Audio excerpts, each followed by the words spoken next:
Hello, love. Welcome. Welcome back, family. Sending you so much love wherever you are here on beautiful Momma Gaia.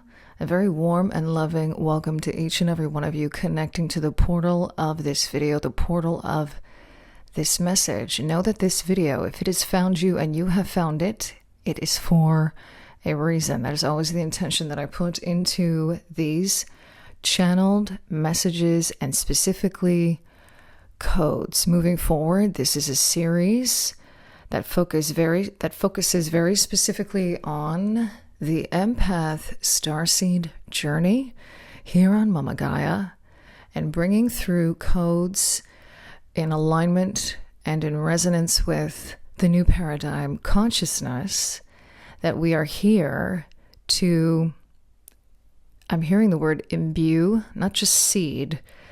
That is a word, that is a term that's used quite often and for good reason is what they're saying to me. And I'll get to who we are working with in this particular galactic code or coded message.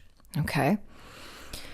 This is all coding in alignment essentially with the highest and greatest good and evolution of humanity. Okay, if you are a starseed, empath starseed, you are here on a mission, and part of that mission is for the expansion of consciousness, otherwise known and referred to as the ascension process here on Momma Gaia. There may be confirmations in this particular message for you. Please take whatever confirmations come up for you as well, and I invite each and every one of you, beautiful souls, to share any of those confirmations, any insights, any synchronicities, anything in the comments below. These videos are meant to be collaborative.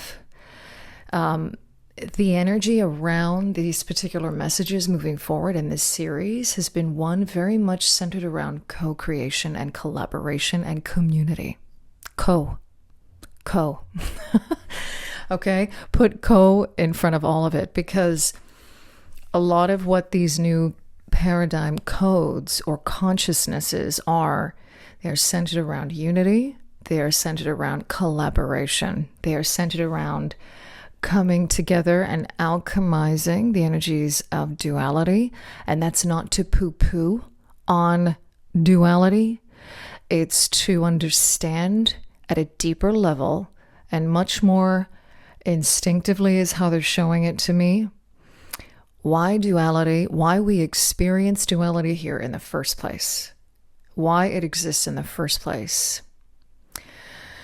Kind of like why the ego exists in the first place. But that's a whole other message. For some reason, they want me to say that as well. They're referring back to videos I've done in the past here on this channel and also on Instagram more recently, where I've spoken about the falsity of eradicating the ego in many spiritual narratives. Okay. Maybe I'll leave one of those here up in the card below. Let me just 333 on the counter as I say that. So I'm just gonna make a note of that. And if you're not part of the Instagram family, please come over to Instagram. Different insights are coming through there as well. I'm hearing, it's funny, they feel like they're bridging the gap.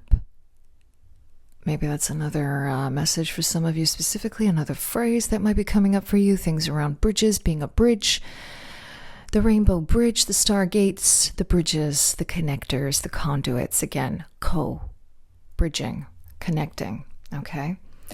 All right. So I'm going to start by sharing the messages that began to come through as I opened up sacred space here and asked for these energies to come through on behalf of our highest and greatest good and in truth and love always.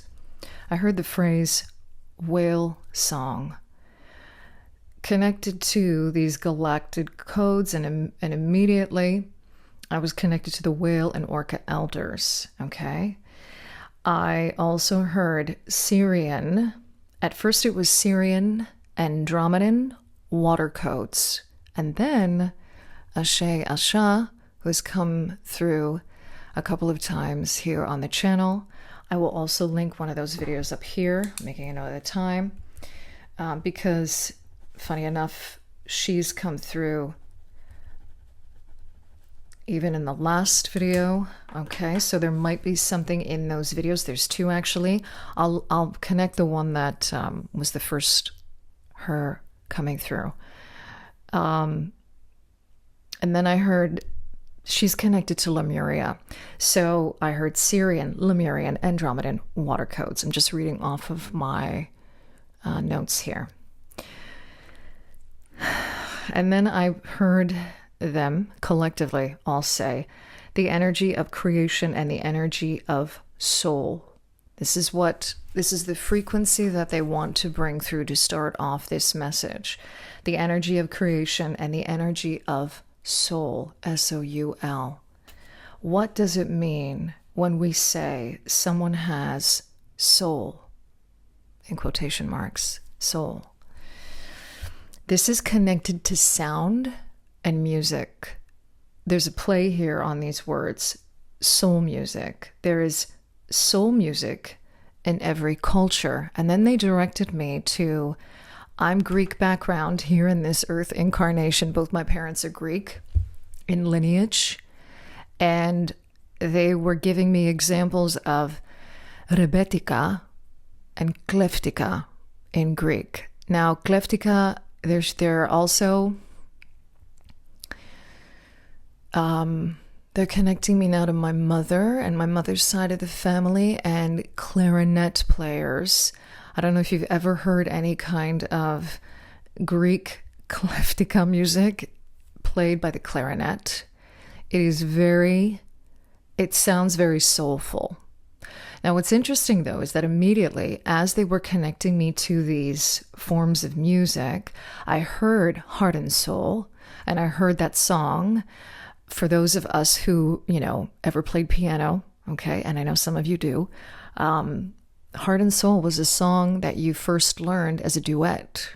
So it's interesting here because they're bringing through the number 2 and the number of connection again with Heart and Soul and synchronization, because in order to play that song, you needed to be synchronized to the other person playing. So there's an energy here of duets, and I heard soul song. But again, this sits on a spectrum, and they proceeded to show me that the rebetika and the kleftika music of Greece came through pain and the transmutation of pain. The transmutation of pain through sound and through water. And specifically, I'm hearing the waters of our bodies. Tears, sweat, blood. Blood, sweat, and tears. That's a band, right? So, and then immediately they connected me to biophotons. And that's where I'm going to bring in the crystal energy that I'm working, the crystal spirits that I'm working with in this particular coding message transmission. Optical calcite and orca whale agate. Optical calcite and orca whale agate. And they're showing me with these energies simply biophotons again. This is the energy of sunlight, light, but specifically I'm getting sunlight hitting water. And that one way we can support ourselves as empaths and starseeds in anchoring in this new paradigm consciousness, anchoring in the frequencies in ourselves, awakening or unlocking the frequencies in ourselves. They're showing me a lot of key imagery now, is to surround ourselves by these kind of images or these kind of colors and frequencies. Do you have a photograph of light on water? Sunsets. That's another thing that I'm getting. But I'm seeing a lot of just this light energy hitting the water and reflecting off of the water. And then they said to ignite your inner alchemist, to ignite your inner alchemist.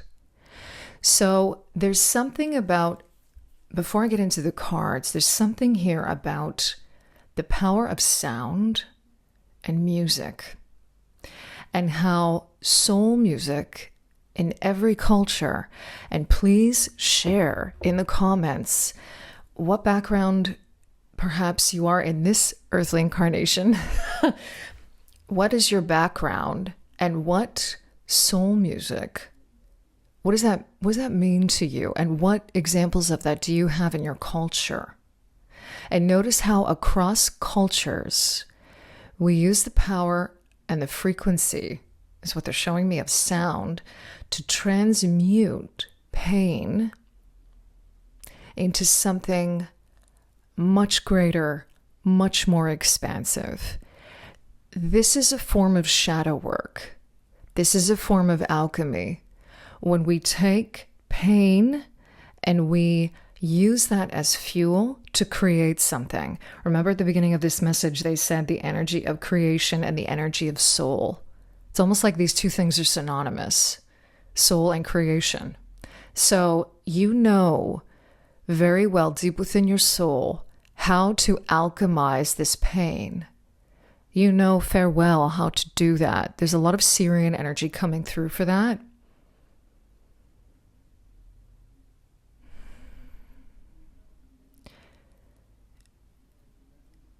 I'm getting the energy here of being of a master balancer, of a master harmonizer, of taking something that is difficult, challenging, or painful that we recognize as such, and being able to see the light in that pain. There's a lot of emotional energy attached to that. They keep on showing me water. And if it feels a little like I'm kind of spaced out delivering this message, it's because that's the energy. Anytime I connect to this energy of water that the Galactics especially bring through, especially the whale and orca elders, it's very it goes so deep, and it's very almost woozy. Like I have to really concentrate to get the message. They bring through a frequency more than anything else. So they're directing me now to simply invite you to close your eyes, feel into your body, maybe take a deep breath, a deep belly breath. What kind of imagery comes up for you, or what feelings come up for you in your body? What do you hear, perhaps? How is your soul speaking to you in terms of transmuting pain?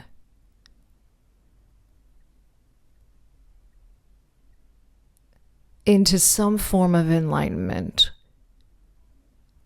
And you do this through your own focus. This is something 1313 on the counter as I say that. Okay, there's something here, and whenever you feel comfortable, you can open your eyes. I'm going to get to the tarot now. We're working with 2 tarot decks for this reading. Whatever comes up for you within the next couple of weeks is what they're showing me from the time that you find this message. There is an activation that is going to take place here within the cards, you tuning into this message. Something connected to water, something connected to biophotons that's going to be a bit of an aha moment for you. I'm also seeing someone journaling, but the power of music, this is another thing. What are you listening to? That's a huge part of this. I'm seeing someone writing as well, writing poetry, lyrics. Lyrics are connected to the Lemurians as well, which is really interesting. That feels like it's going to come in a different message. Anyway, there's a lot connected here to music. The primordial, the first sound. Okay, the sound of creation.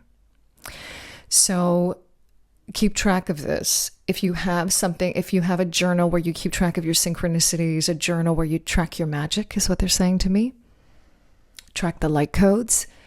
Track it for the next couple of weeks. I'm going to be asking, starting with the Tarot of Dreams and the Vice Versa Tarot. Now, both these decks, if you have these decks, and if you don't, you can easily access some of these decks, some of the imagery on these decks through certain sites. I can't remember one of them. I think it's called Eclectic Tarot, but it's spelled AE. See, maybe I should link that. I'll link that in the description box below. There are, where you can actually look at all the different cards. The imagery in these two particular decks have a surreal quality and a dreamlike quality to them, which is very much the energy and the frequency that they want to bring in. So another message here is about dream work and how the soul essentially through the dreams, you know how they're talking about the soul never really needing rest? But they want to address that the soul does in its own way need rest. But the way that it rests or recalibrates or expands is not the way we understand rest for the body. Rest for the soul is in the surreal spaces. Rest for the soul can be through for just dreaming. That's rest for the soul. And also, just like working with these crystal energies, right? You can also work with surreal art as well. And this could be any kind of art form deemed surreal. I'm also getting impressionist a bit too. But I'm getting like the work of Eric Satie, Man Ray, the photography of Man Ray. Didn't he have one called L'Art, like it was about tears or something? I keep on seeing a photo of a woman with like these crystals around her eyes and tears. I remember studying that years ago in university in a cultural studies class. And they're actually reminding me of that experience in terms of how it was awakening for me as a creative person. We're all creative, but it's, for me, I was taking it in the context of a fine arts degree.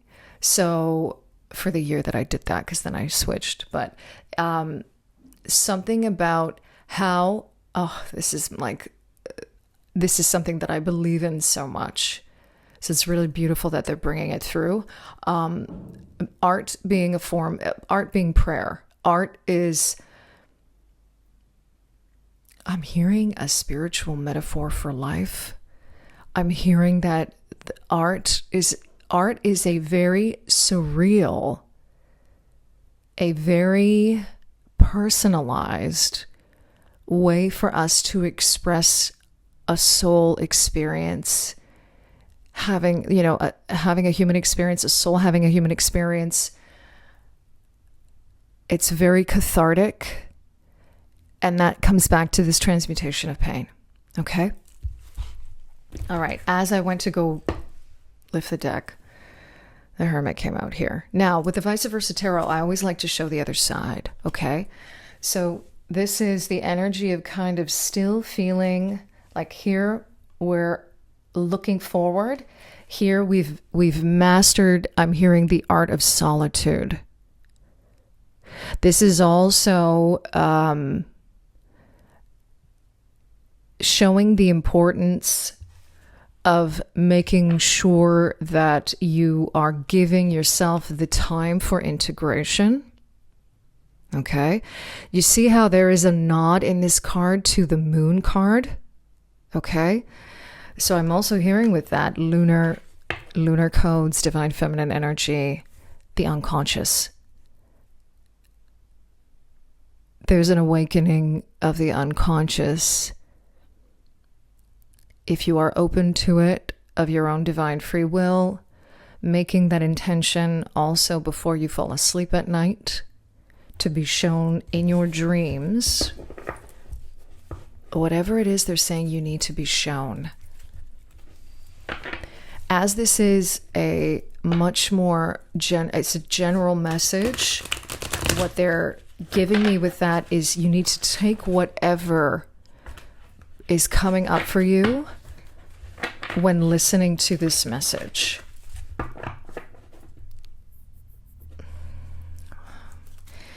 because it's in the generalities, and it's in the nebulous nature of this message and the energy of water that you will find exactly what you need within your heart and soul, within the music of your soul.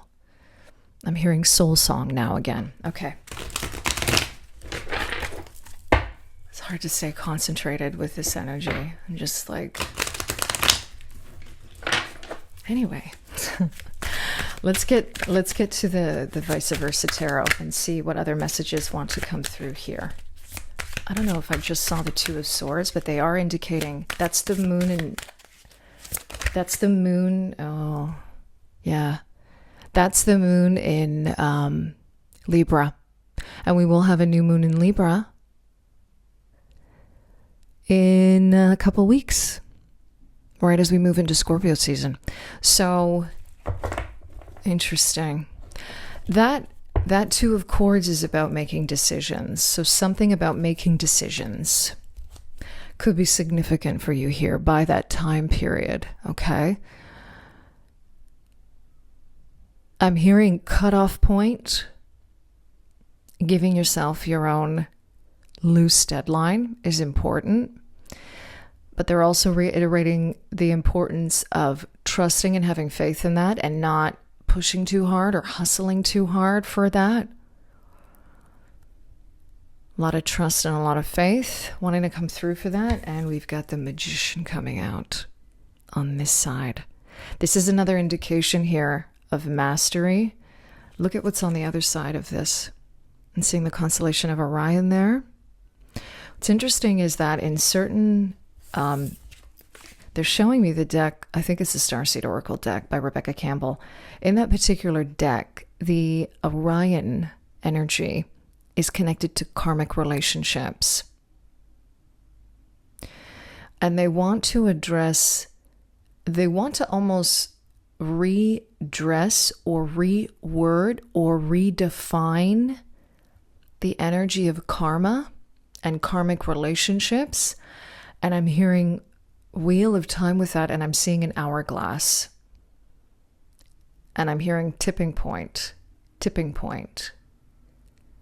And I'm hearing that song, what goes around comes around. What goes around comes around. The energy you put out is the energy you get back. Okay, but there's a reframing happening with regard to concepts of karma. As the frequency on Earth shifts, these concepts shift. So this is a new form of consciousness around karma coming through. Please share any insights you might have below on this, is what they're asking me to say. And that's all they want to say about that. I'm seeing an egg. I'm seeing the energy. Is there an egg in this card? Why do I feel like there's an egg here? We did see an egg somewhere else, didn't we? Oh, here we go. Judgment coming out as well here. And what's interesting is this is the other side of that, okay? And this is the other side here. So this is the energy of feeling, funny enough, I'm hearing out in the cold, even though they're in a desert environment here. Okay, and they keep on saying reframework of karma. Okay, they're reminding me of something that I had come across, I don't even know when, and it was Bashar. It was Bashar speaking about karma, and they're wanting me to say cause and effect here. Cause and effect. Okay, and they're showing me that karma can be redressed at any time. It can happen through soul contracts.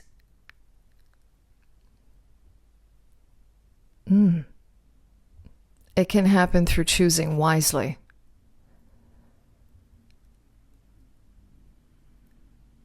And I'm hearing now the Pied Piper. The energy of the Pied Piper. There's another trickster energy that's coming through here, but there's also a misunderstanding again coming through around the true nature of myth and the story of the Pied Piper. And that's all they're going to give me on that too. So we're just going to proceed. Maybe this is something that might come through in another message. Take whatever resonates with that. This is an example of simply redressing truths.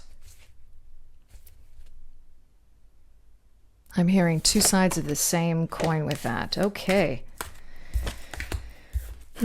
Seven of Cups. Venus and Scorpio. The snake and the seashell, that kind of conch shell. Nautilus is really popping out for that again. It's this water energy. Now they're showing me the keys there. Okay. The coding. And this, funny enough, I do not read this deck in reverse, but the card landed in reverse in front of me. So we're going to take that, the Ten of Swords, in reverse. Coming out of confusion around betrayal. This is a new understanding. And you know, this is Sun in Gemini energy, right? Can you see that? Sun in Gemini energy. So this is coming out of duality, the split mind, duality consciousness. Again, oh man, whew, seeing this betrayal, because we're talking about pain here, at a much deeper level. We've got death at the bottom of the deck. That 1313 had come out earlier as well, and we got more snake energy. So this is the energy of transformation. As always, this wouldn't be, I'm telling you, these are constants right now. The energy of transformation, snake energy, life force energy, snake being connected to Kundalini, but more importantly, I'm getting a lot of divine feminine energy with the snake and dragons and the energy of transmutation. Okay. I'm hearing a fork in the mind, coming out of a fork in the mind. And this is part of the ascension process. So, in general, this is about being fully integrated in the mind. Okay. And this has to do with our thoughts, and this is where they're going to end it. A transmutation of thought processes. This Ten of Swords, how they're showing it to me is this is the betrayal of our own minds and ending that cycle. And that happens through becoming your own alchemist. Connecting to the, how we would refer to as the higher mind, right? Or higher self, really, is kind of how this is coming through. But they're especially showing me this lemniscate energy. And what I'm seeing with that is I'm hearing toroidal loops. Okay.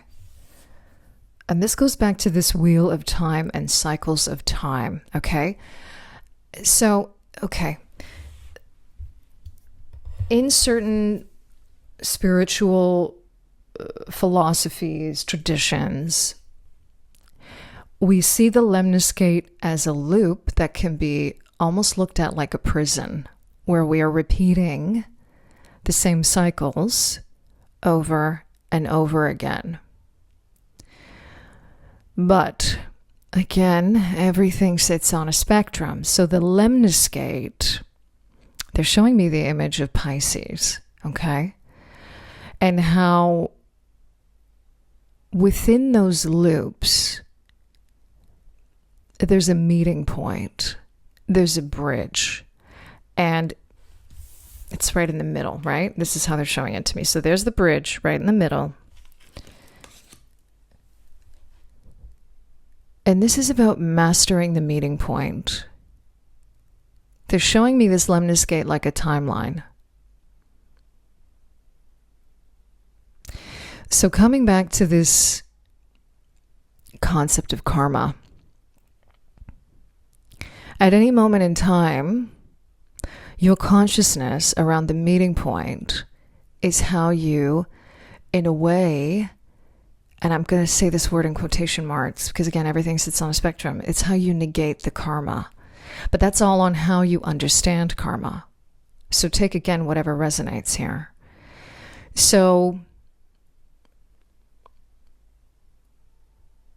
why am I'm being,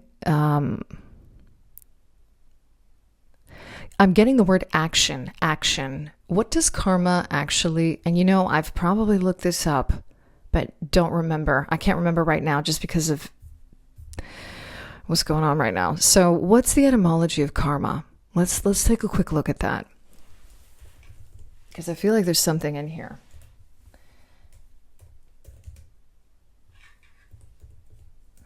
Just looking it up here. So if I'm coming off camera, that's because of, here we go. Of course, they give a definition here, but Sanskrit, action, work, deed, fate. That's a lot, right? Think about that. The sum of a person's action in one life. They're showing me how it's really important. It's really important to go back to basics around definitions of words and the etymology of words, because certain things have gotten lost in the expression. This comes from the Indo-European root, I can't talk anyway, quer, to make, form. Okay?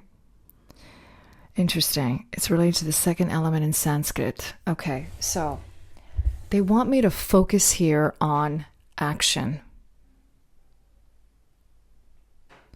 And the concept of, we use karma often to talk about the result of some form of action. But what about the creation? What about the other end of it? What about the action, the creation, the work, the deed? And this goes back to the concept of co-creating and collaborating, and right back to the magician, because the magician card is a card we often associate with manifesting and manifestation.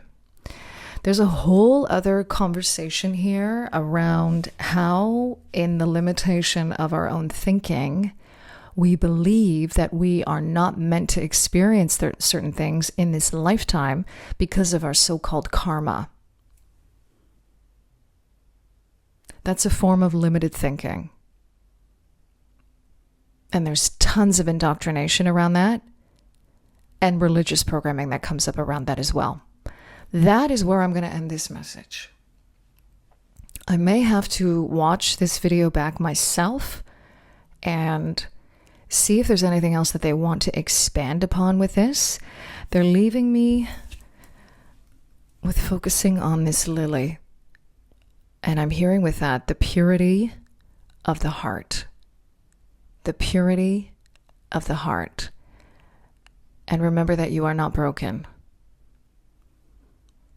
We're going to leave it at that. Thank you to these beautiful energies. These Sirian, Andromedan, Lemurian water codes, the whale and orca elders are coming through for this message through spirit. Thank you. I thank you for sharing your time and your energy with us in this space. Beautiful empath, Starseed. I'm sending you so much love wherever you are here on beautiful Momma Gaia. In love and liberation always.